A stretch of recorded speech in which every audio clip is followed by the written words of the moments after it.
preparando o povo para o breve retorno do Salvador. Apresenta...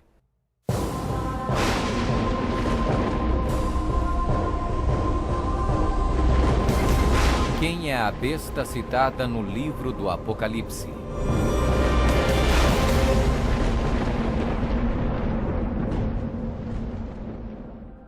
O livro do Apocalipse é um dos livros mais amplamente discutidos e debatidos entre estudantes da Bíblia e acadêmicos seculares. Em suas páginas estão registradas as advertências mais aterradoras e profecias explícitas que se possa imaginar. Bem-aventurado aquele que guarda as palavras da profecia deste livro.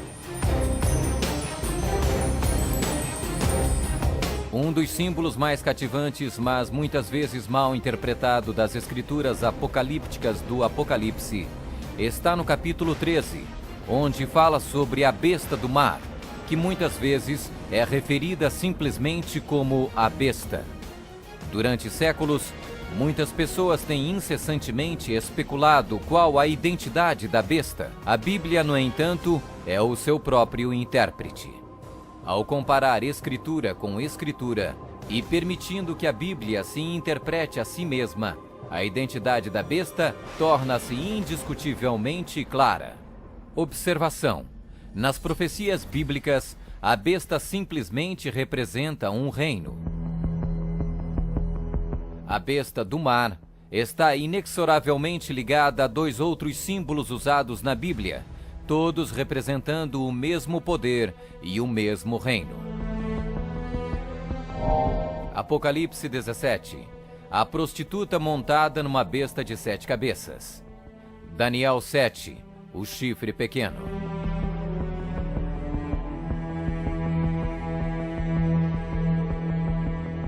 Quando comparamos Escritura com Escritura, a identidade deste poder anticristo torna inevitavelmente óbvio.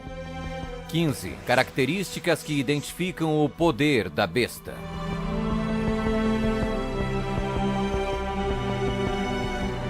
1. É uma igreja e uma cidade.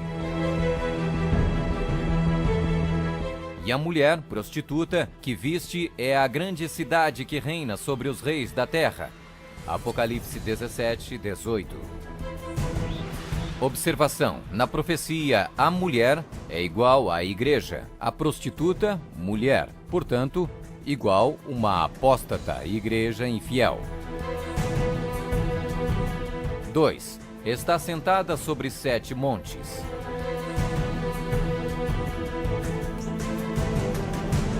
Aqui está a mente que tem sabedoria. As 7 cabeças são 7 montes, sobre os quais se senta a mulher. Apocalipse 17, 9.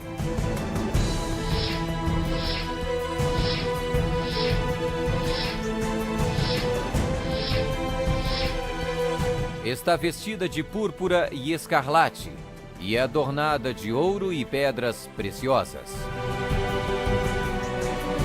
A mulher, igreja, estava coberta de púrpura e escarlate, e adornada de ouro, de pedras preciosas e pérolas. Apocalipse 17, 4. 4.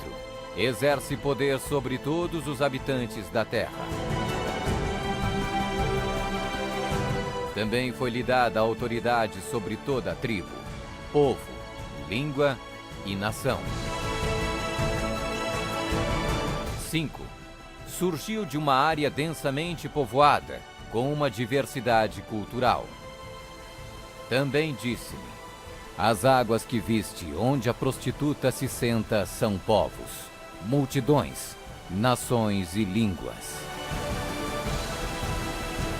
6. Completamente erradicou 3 reinos quando subiu ao poder.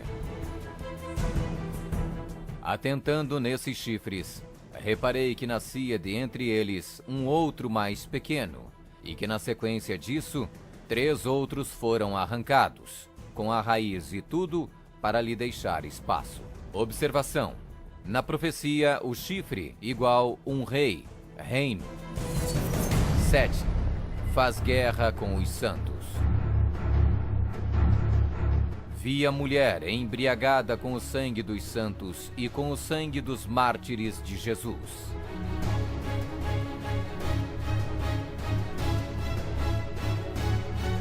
Oito. Tem um único homem que age e fala por todos. Eis que neste chifre havia olhos, como os de homem, e uma boca que falava com grande insolência. 9. O soberano deste reino se levanta contra tudo que se chama Deus. Ninguém de nenhum modo vos engane. O homem da iniquidade é revelado, o filho da perdição, o qual se opõe e se levanta contra tudo que se chama Deus, o objeto de culto, a ponto de assentar-se no santuário de Deus, ostentando-se como se fosse o próprio Deus. 10. O soberano deste reino identifica-se com o número 666. Aqui está a sabedoria. Aquele que tenha entendimento, calcule o número da besta, pois é número de homem. Ora, esse número é 666.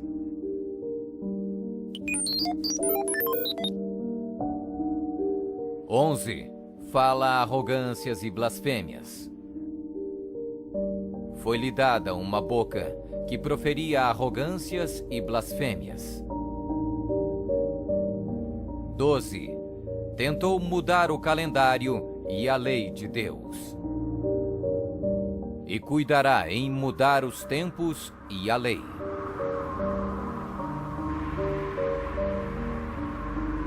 13.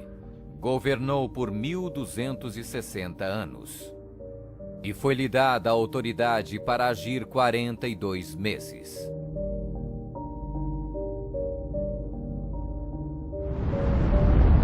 Observação: um dia profético igual um ano literal. Ano lunar, 354 dias. Ano solar, 365 dias. Ano bíblico lunisolar, uma média de 360 dias. 42 meses, igual 3,5 anos, igual 1260 dias. 1260 dias proféticos, igual 1260 anos. 14. Sua autoridade foi destituída por um poder civil e foi tomada em cativeiro.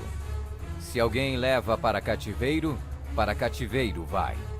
Se alguém matar à espada, necessário é que seja morto à espada. Observação: a espada aqui indica o poder civil. 15. Foi mortalmente ferida, mas acabará por se recuperar. Então vi uma dessas cabeças como golpeada de morte. Mas essa ferida mortal foi curada, e toda a terra se maravilhou, seguindo a besta.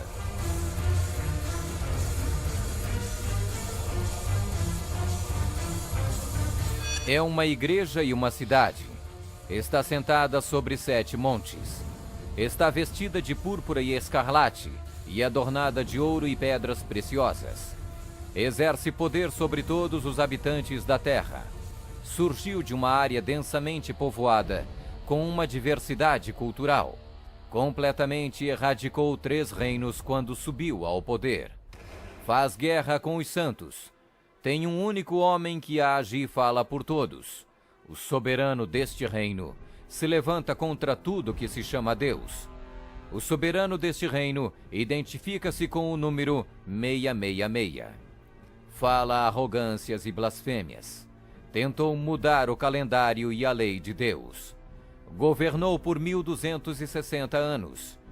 Sua autoridade foi destituída por um poder civil e foi tomada em cativeiro. Foi mortalmente ferida, mas acabará por se recuperar.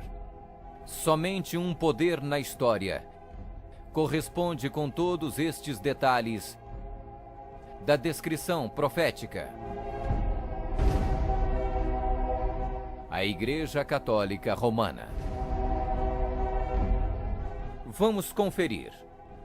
A Igreja Católica Romana. 1. É uma igreja e uma cidade. A Igreja Católica Romana e a cidade e estado do Vaticano são sinônimos. O Tratado de Latrão, Papa Pio XI, Mussolini, 1929, declarou o Vaticano um estado independente e reconheceu a soberania do Papa dentro da cidade. Os pactos consistiam de um tratado político que criou a cidade-estado do Vaticano e deu reconhecimento total da soberania à Santa Sé. 2. Está sentada sobre 7 montes. Roma. A cidade das 7 colinas.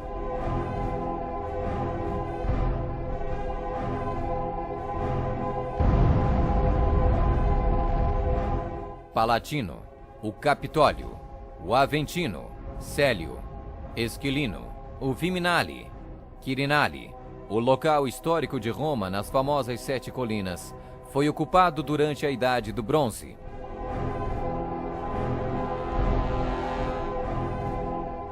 Três. Está vestida de púrpura e escarlate e adornada de ouro e pedras preciosas.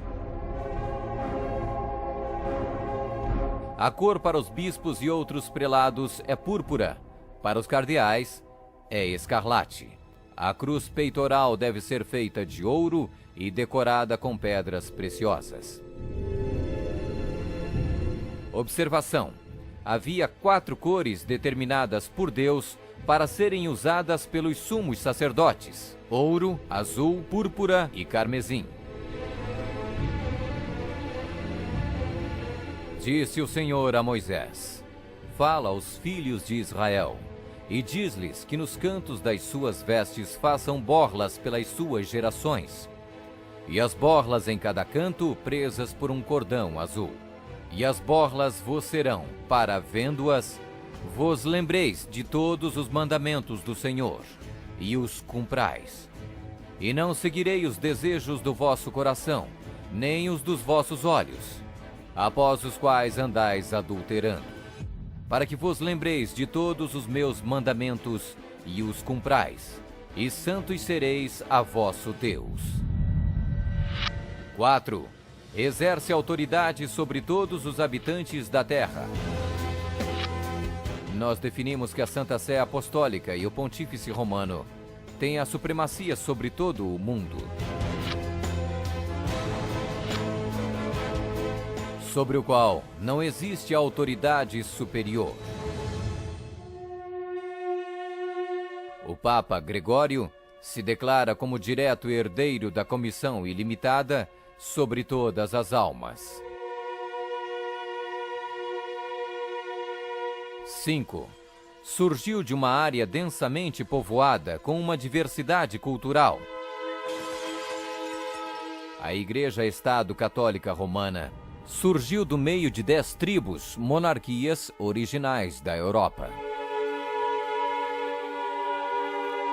Anglo-saxões, Inglaterra; germanos, Alemanha; visigodos, Espanha; francos, França; lombardos, Itália; burgundos, Suíça; suevos, Portugal; érulos; ostrogodos; vândalos;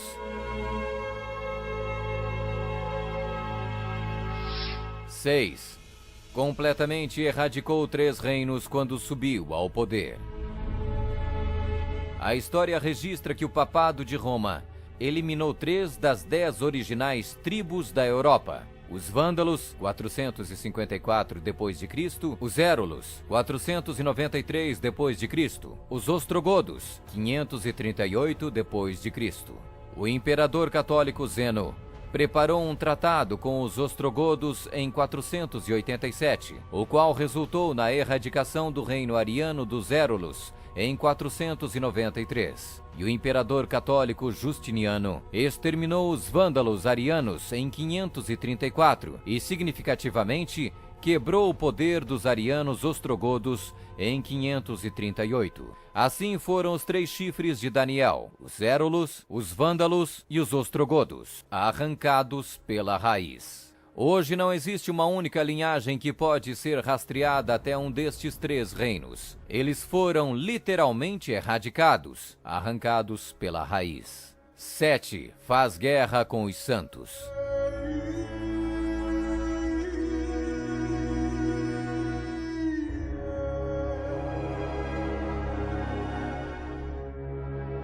Que a Igreja de Roma derramou mais sangue inocente do que qualquer outra instituição que tenha existido na humanidade não será colocada em dúvida por nenhum protestante que possua bons conhecimentos de história. É impossível formar uma ideia completa do enorme número de vítimas, e é quase certo não existir poder de imaginação capaz de compreender adequadamente seu sofrimento.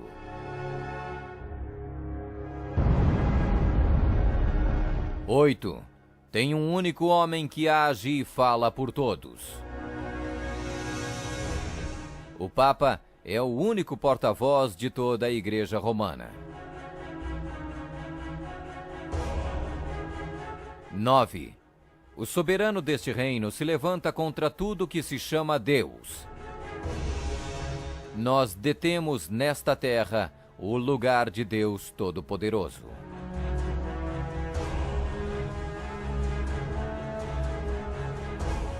10. O soberano deste reino identifica-se com o número 666. A tríplice coroa do Papa tem a inscrição Vicarius Filii Dei, que em latim significa o vigário do Filho de Deus. O valor numérico do título blasfêmico é 666.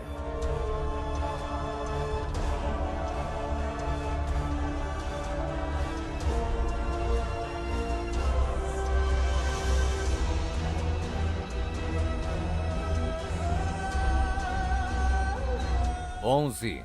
Fala arrogâncias e blasfêmias.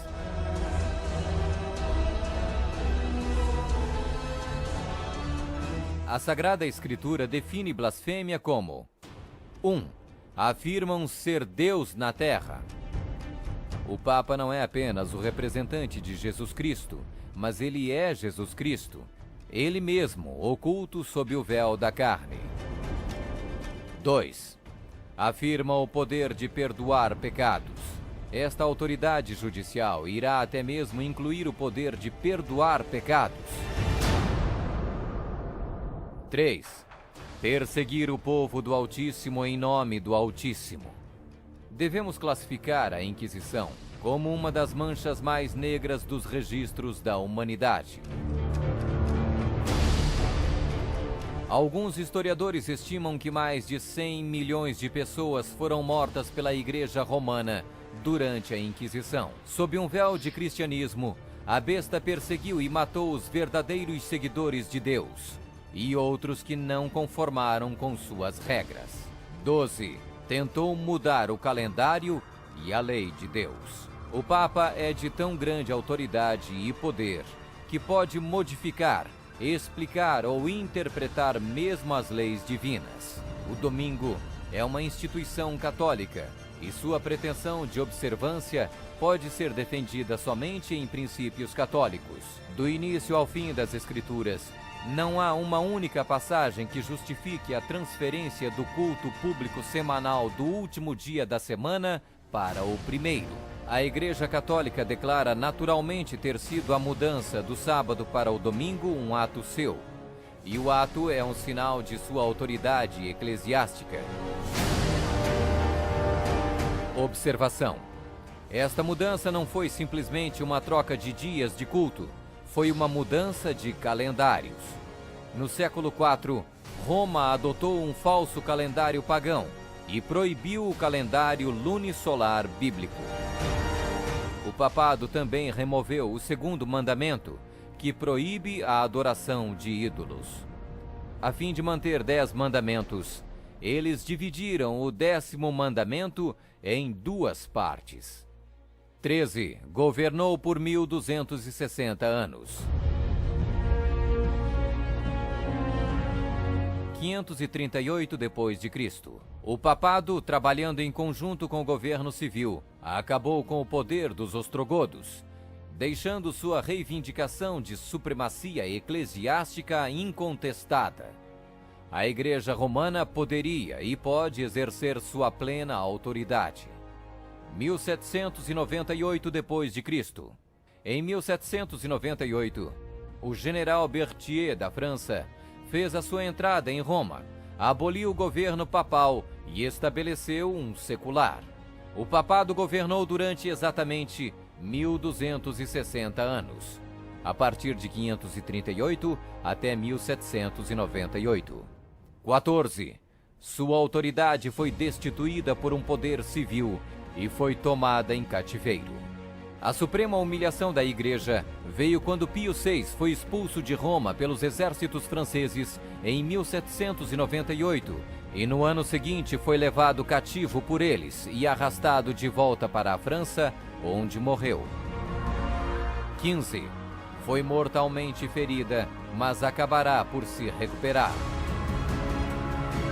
O papado foi mortalmente ferido. O general Berthier aboliu o governo papal. A ferida começa a sarar e o papado revive. 1929. Roma foi concedida o soberano estatuto extraterritorial em 1929 pelo Tratado de Latrão e Concordata. Eis que venho sem demora. Bem-aventurado aquele que guarda as palavras da profecia deste livro.